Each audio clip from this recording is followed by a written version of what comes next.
Hello दोस्तों, कैसे हैं आप लोग। आज मैं आपको एक माँ और बेटे की दर्द भरी कहानी सुनाती हूँ। माँ, मुझे कुछ महीनों के लिए विदेश जाना पड़ रहा है। तेरे रहने का इंतजाम मैंने कर दिया है। तकरीबन 32 साल के अविवाहित डॉक्टर सुदीप ने देर रात घर में घुसते ही कहा, बेटा, तेरा विदेश जाना जरूरी है क्या।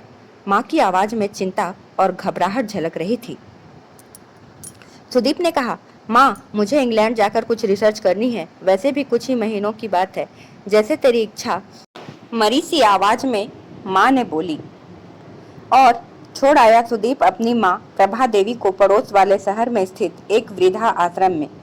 वृद्धा आश्रम में आने पर शुरू शुरू में हर बुजुर्ग के चेहरे पर जिंदगी के प्रति हताशा और निराशा साफ झलकती थी। पर प्रभा देवी के चेहरे पर वृद्धा आश्रम में आने के बावजूद कोई सिकन तक न थी। एक दिन आश्रम में बैठे कुछ बुजुर्ग आपस में बात कर रहे थे। उनमें दो तीन महिलाएं भी थी। उनमें से एक ने कहा, डॉक्टर का कोई सगा संबंधी नहीं था जो अपनी माँ को यहाँ छोड़ गया। तो वहाँ बैठी एक महिला बोली, प्रभा देवी के पति की मौत जवानी में ही हो गई थी। तब सुदीप कुल 4 साल का था। पति की मौत के बाद प्रभा देवी और उसके बेटे को रहने और खाने के लाले पड़ गए। तब किसी भी रिश्तेदार ने उनकी मदद नहीं की। प्रभा देवी ने लोगों के कपड़े सिल सिल कर अपने बेटे को पढ़ाया। बेटा भी पढ़ने में बहुत तेज था, तभी तो वो डॉक्टर बन गया। वृद्धा आश्रम में करीब 6 महीने गुजर जाने के बाद एक दिन प्रभा देवी ने आश्रम के संचालक राम किशन शर्मा के फोन से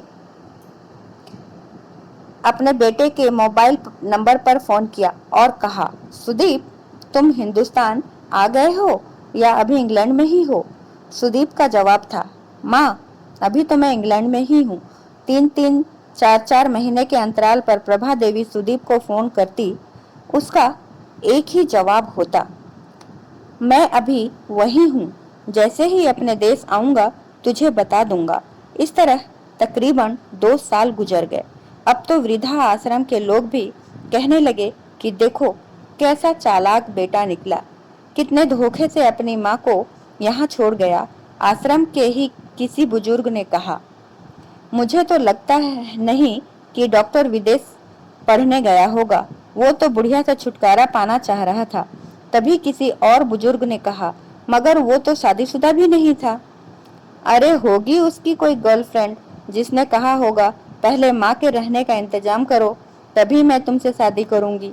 2 साल आश्रम में रहने के बाद अब प्रभा देवी को भी अपनी नियति का पता चल गया।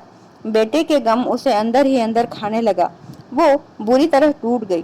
2 साल आश्रम में और रहने के बाद एक दिन प्रभा देवी की मौत हो गई। उसकी मौत पर आश्रम के लोगों ने आश्रम के संचालक शर्मा जी से कहा, इसकी मौत की खबर इसके बेटे को तो दे दो। हमें तो लगता नहीं कि वो विदेश में होगा। वो होगा यहीं कहीं अपने देश में। इसके बेटे को मैं कैसे खबर करूं? उसे मरे तो 3 साल हो गए। शर्मा जी की यह बात सुन वहां पर उपस्थित लोग सन रह गए। उनमें से एक बोला, अगर उसे मरे 3 साल हो गए तो प्रभा देवी से मोबाइल पर कौन बात करता था? शर्मा जी बोले, वो मोबाइल तो मेरे पास है जिसमें उसके बेटे की रिकॉर्डेड आवाज है। पर ऐसा क्यों? किसी ने पूछा। तब शर्मा जी बोले कि करीब 4 साल पहले जब सुदीप अपनी माँ को इस आश्रम में छोड़ने आया था तो उसने मुझसे कहा, शर्मा जी, मुझे ब्लड कैंसर हो गया है और डॉक्टर होने के नाते मैं यह अच्छी तरह से जानता हूँ कि इसकी आखिरी स्टेज में मुझे बहुत तकलीफ होगी।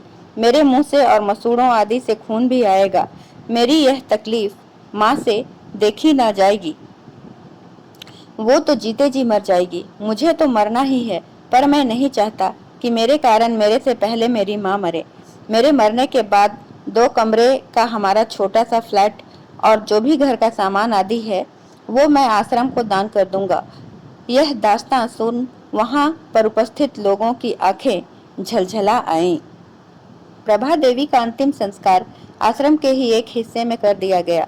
उनके अंतिम संस्कार में शर्मा जी ने आश्रम में रहने वाले बुजुर्गों के परिवार वालों को भी बुलाया। दोस्तों, माँ बेटे की अनमोल और अटूट प्यार की दास्तां का ही ये असर था कि कुछ बेटे अपने बूढ़े माँ बाप को वापस अपने घर ले गए। दोस्तों, अगर ये कहानी आप लोगों को अच्छी लगी हो तो मेरे चैनल को लाइक और सब्सक्राइब करना बिल्कुल ना भूलें।